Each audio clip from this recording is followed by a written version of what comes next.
Matias menjawab dengan nada yang begitu santai, sambil kembali mendaratkan tangannya di pipi Laila, kali ini dengan tekanan yang lebih kuat, seraya berujar bahwa Laila tidak semestinya menyebut tindakan itu sebagai sebuah ancaman. Laila segera menyahut dengan mempertanyakan jika hal itu bukan dianggap ancaman, lalu sebutan apa yang lebih pantas untuk tindakan tersebut. Dengan nada yang dibuat-buat polos, Matias menjawab bahwa mungkin hal itu lebih tepat disebut sebagai sebuah saran. Laila hanya bisa menatap pria itu dengan kemarahan yang meluap-luap. Padahal, pagi itu, suasana hatinya sedang sangat baik dengan langit musim dingin yang biru jernih serta udara hutan yang terasa begitu menyegarkan. Yang paling penting bagi Laila adalah kenyataan bahwa hari itu merupakan hari lain yang dilaluinya tanpa kehadiran sang Duk. Setelah Matias menjauhinya selama kunjungan putra mahkota, pria itu kemudian pergi dalam perjalanan bisnis tanpa mengucapkan sepatah kata pun, sehingga Laila sempat mengira bahwa sang Duk telah melupakannya. Merasa akhirnya bisa kembali ke kehidupan normal, Laila sempat bersenandung riang sambil mengerjakan tugas rumah tangga, mengumpulkan kayu bakar di hutan, dan memanggang roti. Namun, tepat saat ia sedang membersihkan perapian, seorang tamu tak diundang muncul. Awalnya Laila mengira ia sedang berhalusinasi karena tidak masuk akal jika sopir sang Duk berada di pondoknya saat tuannya berada di kota lain. Namun, ia menyadari realitas saat sopir itu, dengan nada malu namun tegas mengatakan bahwa sang Duk perlu bertemu dengannya dan ia diperintahkan untuk menjemput Laila saat itu juga. Laila sempat bertanya kemana ia akan dibawa, yang kemudian dijawab oleh sopir bahwa ia akan dibawa ke tempat di mana kasih karunia sang Duk berada. Laila segera menggelengkan kepala dan menolak mentah-mentah untuk pergi bersama pria itu. Meski sudah menolak, Laila merasa putus asa dan terhina karena ia merasa seperti mainan yang harus patuh kapanpun sang Duk memanggil. Hatinya semakin sakit karena kini orang lain mulai mengetahui hubungan tersebut. Ia bertekad tidak akan melangkah ke mobil, sampai akhirnya ia membaca surat ancaman dalam amplop bersegel lilin yang hanya berisi satu kalimat pendek agar ia memikirkan tentang Tuan Remer. Kalimat singkat itu berhasil menyampaikan niat mengancam sang Duk dengan sangat jelas. Setelah meremas surat itu, Laila berjalan perlahan menuju mobil layaknya hewan yang digiring ke rumah jagal. Dengan satu-satunya penghiburan adalah tubuhnya yang kotor karena jelaga, meski kini hal itu pun sirna oleh tawa Matias. Laila kemudian mempertanyakan apakah Matias tidak peduli dengan kehormatan, kesopanan, atau martabat yang seharusnya dihargai oleh seorang bangsawan, terutama saat ia tega menggunakan Paman Bil untuk mengancamnya. Matias tidak gentar dan menjawab dengan nada datar bahwa ia tahu jika ia tidak memberikan nasihat itu, Laila mungkin tidak akan bersedia datang. Hal itu membuat Laila semakin frustrasi, sementara Matias terus memegangi wajahnya dan menatap tajam dengan mata birunya. Laila mencoba membalas dengan sarkasme, menyebut Matias sebagai sosok yang sungguh sopan, namun sindiran itu hanya membuat Matias terkekeh dan balik memuji bahwa hari ini Laila benar-benar terlihat seperti wanita sejati, sehingga ia merasa mereka sudah impas. Saat Laila sedang berpikir untuk menginjak kaki Matias karena pegangannya yang terlalu erat, suara ketukan di pintu terdengar. Matias yang tampaknya sudah memperkirakan tamu tersebut langsung mempersilakan masuk. Seorang pelayan masuk mendorong troli berisi nampan, membuat Laila terkejut dan mundur menjauh ke arah jendela. Setelah pelayan itu selesai menata meja dan pergi, Laila bertanya mengenai hidangan tersebut. Meja itu kini dipenuhi sajian teh sore mewah yang tampaknya hanya ditujukan untuk satu orang. Matias menjawab dengan tenang bahwa sajian itu memang seperti kelihatannya sambil melirik arlojinya. Di antara hidangan tersebut terdapat kue dengan krim kocok merah muda yang lezat, hasil dari kepatuhan Mark Evers terhadap perintah tuannya. Matias kemudian menyuruh Laila untuk makan dan memintanya untuk membangunkannya kembali dalam waktu 2 jam.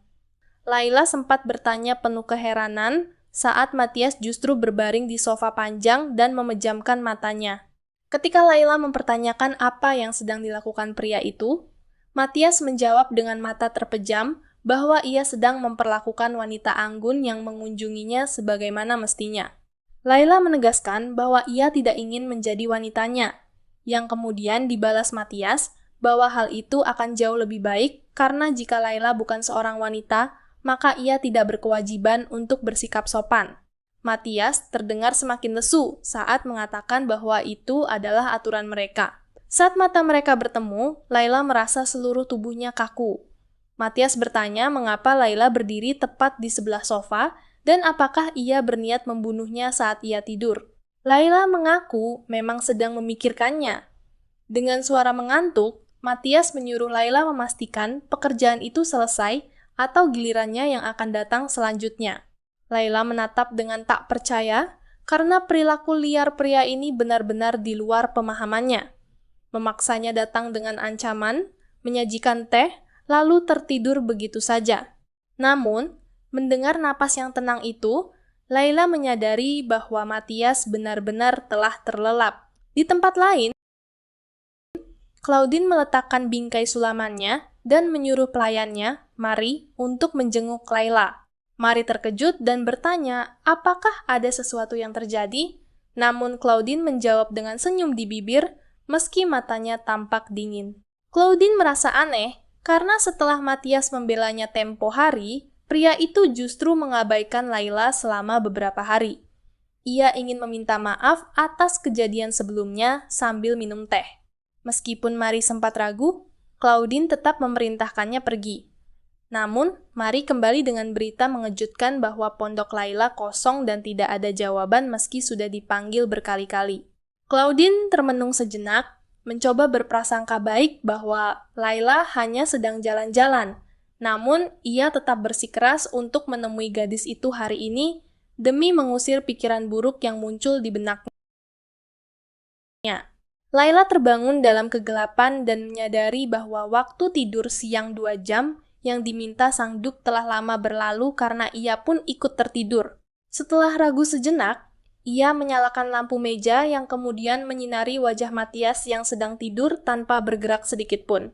Laila sempat mempertimbangkan untuk membangunkannya setelah melihat jam di dinding, namun ia memutuskan untuk membiarkannya tetap tidur karena ia tidak ingin mengganggu ketenangan tersebut. Laila akhirnya melepas celemek jelaganya dan mulai merasa lapar karena belum makan sejak sarapan. Ia sempat berpikir untuk keluar membeli makanan, namun ia teringat bahwa ia berada di kota asing tanpa uang sepeser pun. Meski begitu, ia tetap enggan membangunkan Matias. Ia berulang kali mengambil dan meletakkan garpu sampai akhirnya rasa lapar yang hebat muncul saat jam berdentang.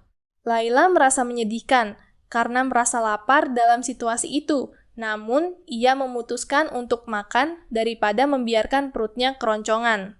Dengan sangat hati-hati agar tidak bersuara, Laila mengambil piring berisi kue krim merah muda yang aromanya sangat menggoda. Ia berusaha tidak memikirkan mengapa Matias memilihkan kue tersebut agar tetap waras. Saat ia sedang menikmati kue yang manis dan lembut itu, sedikit demi sedikit matanya tetap tertuju pada Matias. Namun, saat ia baru menghabiskan setengah bagian, Matias bergerak dalam tidurnya, membuat Laila terkejut dan menjatuhkan garpunya tepat di bawah kepala pria itu. Laila menghela napas atas situasinya yang malang, lalu perlahan mendekati sofa untuk mengambil garpu tersebut. Tepat saat tangannya menyentuh garpu, Matias terbangun dengan mata yang masih kabur. Menyadari hari sudah malam, Matias menyipitkan mata dan langsung meraih pergelangan tangan Laila, membuat gadis itu menjerit kaget. Alih-alih bertanya, Matias hanya menatapnya dengan serius, sementara Laila, yang merasa ketahuan bersikap nakal, hanya bisa memalingkan kepalanya dengan gelisah. Bagi Matias, penolakan itu justru terasa menggelikan. Saat Laila mencoba melepaskan diri, Matias menariknya dengan paksa hingga Laila jatuh ke dada pria itu dan akhirnya terbaring di sofa dengan Matias yang menindih serta mengunci tatapannya.